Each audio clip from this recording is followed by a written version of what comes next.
Mirad esta imagen de la Inmaculada Concepción de María. Tiene las manos a lo largo del cuerpo, en actitud de entrega, con las palmas hacia arriba, como las niñas en el río. Ahora es una advertencia. No, no es una advertencia. Es una amenaza. El tipo que asesinó a Carla Huarte hace un mes y medio es el mismo que ha asesinado ahora a Ainhoa Lizazu. Creo que nos enfrentamos a un asesino en serie. Usted es de Elizondo, ¿verdad, Salazar? Sí. Necesito que te traslades allí y que te hagas cargo de la investigación.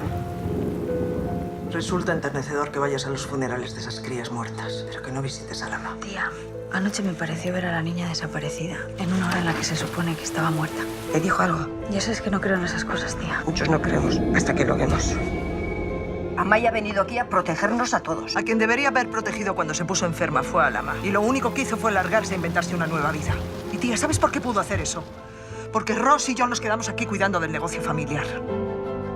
Eres la mejor inspectora que he conocido, Amaya. Tienes disciplina, conocimiento, pero sobre todo tienes instinto. Vuelve a su origen. Compréndelo. Toma distancia. Ve al origen, Amaya. Y podrás ver con claridad.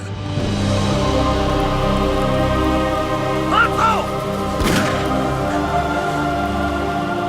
Alguien que tiene un ritual tan claro es muy probable que lo haya ensayado antes. ¿Qué es un Basaun exactamente? ¿De qué me estás acusando? Es obstrucción a la justicia involuntaria.